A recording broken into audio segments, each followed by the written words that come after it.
Hello, and welcome back to Storytime with Eric Zimmer. Where we last left off in Where the Red Fern Grows, the tree Billy had been cutting down to catch the coon his dogs had treed finally fell to the ground. And they got their first coon as real hunting dogs. I wonder how this is all going to play out as a result of their success. So you ready? Alright, let's begin. Chapter 10. Mama made me a cap out of my first coon hide. I was proud of it as Papa would have been if someone had given him a dozen Missouri mules. Mama said afterwards she wished she hadn't made it for me because in some way wearing that cap must have affected my mind. I went coon crazy. I was out after the ringtails every night. About the only time I didn't go hunting was when the weather was bad, and even then Mama all but had to hog-tie me. What wonderful things they were, running like a deer through the thick timber of the bottoms, tearing my way through stands of wild cane, climbing over drifts and jumping logs, running, screaming, and yelling, "Woo-wee! Get him, boy, get him!" following the voices of my little hounds. It wasn't too hard for a smart old coon to fool old Dan, but there were none that prowled the riverbanks that could fool my little Ann. As Grandpa had predicted, the price of coonskins jumped sky high. A good size hide was worth from $4 to $10, depending on the grade and quality. I kept the side of our smokehouse plastered with hides. Of course, I would spread them out a little to cover more space. I always stretched them on the side facing the road, never on the back side. I wanted everyone in the country to see them. The money earned from my furs was turned over to my father. I didn't care about it. I had what I wanted. My dogs. I supposed that Papa was saving it for something because I never saw anything new turn up around our home. But like any young boy, I wasn't bothered by it and I asked no questions. My whole life was wrapped up in my dogs. Everywhere I went, they went along. There was only one place I didn't want them to go with me, and that was to Grandpa's store. Other dogs were always there, and it seemed as if they all wanted to jump on old Dan. It got so about the only time I went to see my grandfather was when I had a bundle of fur to take to the store. This was always a problem. In every way I could, I would try to slip away from my dogs. Sometimes I swore that they could read my mind. It made no difference what I tried. I couldn't fool them. One time I was sure I had outsmarted them.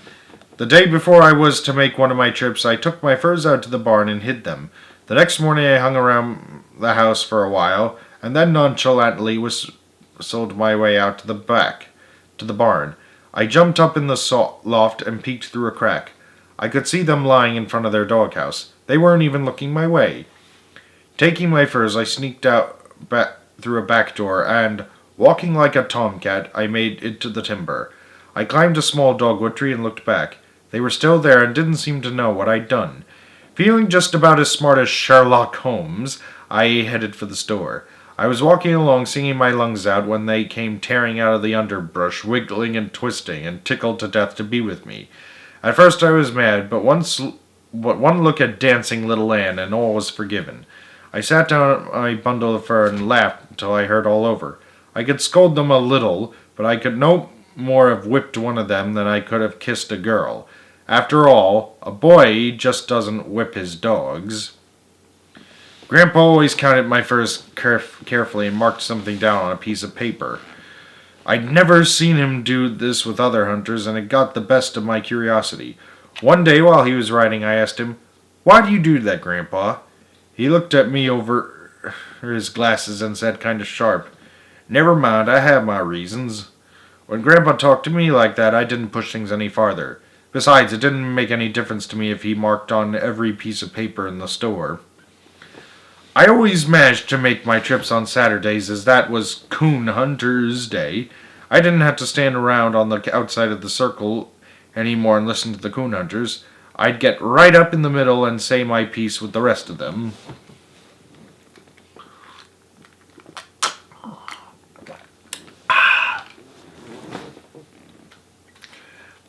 I didn't have to tell any whoppers for some of the things my dogs did were almost unbelievable. I didn't have to tell any whoppers, for some of the things my dogs did were almost unbelievable anyhow. Oh, I guess I did make things a little bigger than they actually were, but I never did figure a coon hunter told honest-to-goodness lies. He just kind of stretched things a little. I could hold those coon hunters spellbound with some of my hunting tales. Grandpa would never say anything while I was telling my stories. He just puttered around the store with a silly grin on his face. Once in a while, when I got too far off the beaten path, he would come round and cram a bar of soap in my pocket. My face would get all red. I'd cut my story short, fly out the door, and head for home. The coon hunters were always kidding me about my dogs. Some of the remarks I heard made me fighting mad. I never saw hounds so small, but I guess they are hounds. At least they look like it. I don't believe little Ann is half as smart as she says she is. She's so little, those old coons think she's a rabbit. I bet she sneaks up on them before they realize she's a dog. Some of these things a big old coon is going to carry her off to his den and raise some little coon puppies. I always took the kidding with a smile on my face, but it made my blood boil like the water in Mama's tea kettle. I had one way of shutting them up. Let's all go in the store, I'd say, and see who has the most hides in there. It was true that my dogs were small, especially little Ann. She could walk under an ordinary hound. In fact, she was a regular midget. If it had not been for her long ears, no one would have thought she was a hound. Her actions weren't those of a hunting hound. She was constantly playing. She would play with our chickens and young calves with a piece of paper on it or a corn cob. What my little girl lacked in size, she made up in sweetness. She could make friends with a tomcat, and old Dan was just the opposite. He strutted out with a belligerent and tough attitude. Although he wasn't a tall dog, he was heavy. His body was long and his chest broad and thick. His legs were short, big, and solid. The muscles in his body were hard and knotty. When he walked, they would twist and jerk under the skin. He was a friendly dog. There were no strangers to him. He loved everyone. Yet he was a strange dog. He would not hunt with another hound other than Little Ann, or another hunter. Not even my father. The strangest thing about old Dan was that he would not hunt, even with me, unless Little Ann was with him. I found this out the first night I tried it. Little Ann had cut the pad of her right foot on a sharp, jagged flint rock. It was a nasty cut. I made a little boot of leather and put it on her wounded foot. To keep her from following me, I locked her in the corn crib. 2 nights later, I decided to take old Dan hunting for a while. He followed me down to the river bottoms and disappeared in the thick timber. I waited and waited for him to strike a trail. Nothing happened. After about 2 hours, I called to him. He didn't come. I called and called. Disgusted, I gave up and went home. Coming up through the barn lot, I saw him rolled up in a ball on the ground in front of the corn crib. I immediately understood. I walked over and opened the door. He jumped up in the crib, smelled Little Ann's foot, twisted it around in the shucks, and laid down by her side. As he looked at me, I read the message in his friendly gray eyes. You could have done this a long time ago. I never did know if Little Ann would hunt by herself or not. I'm sure she would have, for she was a smart and understanding dog, but I never tried to find out. Little Ann was my sister's pet. They rubbed and scratched and petted her. They would take her down to the creek and give her baths. She loved it all. If Mama wanted a chicken caught, she would call Little Ann. She would run the chicken down and hold it with her paws until Mama came. Not one feather would be harmed. Mama tried old Dan once. Before she got the chicken, there wasn't much left but the feathers. By some strange twist of nature, Little Ann was destined to go through life without being a mother. Perhaps it was because she was stunted in growth, or maybe because she was the runt in a large litter. That may have had something to do with it. During the first season, November through February, I was given complete freedom from work. Many times when I came home, the sun was high in the sky. After each hunt, I always took care of my dogs. The flint rocks and sawbriars were hard on their feet. With a bottle of peroxide and a can of salve, I would doctor their wounds. I never knew what to expect from old Dan. I never saw a coon hound so determined or one that could get into so many predicaments. More than one time, it would have been the death of him if it hadn't been for smart little Ann. One night, not long after I had entered the bottoms, my dog struck the trail for an old boar coon.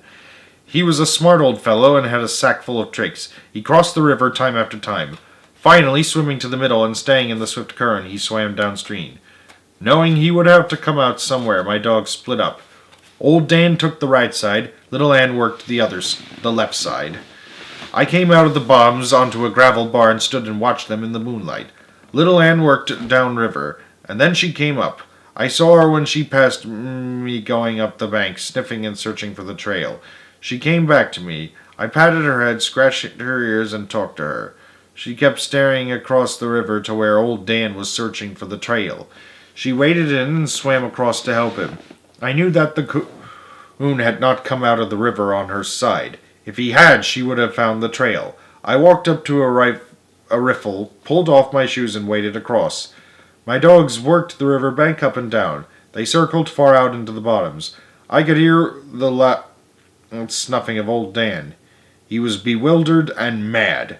I was getting a thrill from it all, as I had never seen them fooled like this. Old Dan gave up on his side, piled into the river, and swam across to the side little Ann had worked. I knew that it was useless for him to do that. I was on the point of giving up, calling them to me, and going elsewhere to hunt when I heard the bawl of little Ann. I couldn't believe what I heard. She wasn't bawling on a trail. She was sounding the tree bark. I hurried down the bank.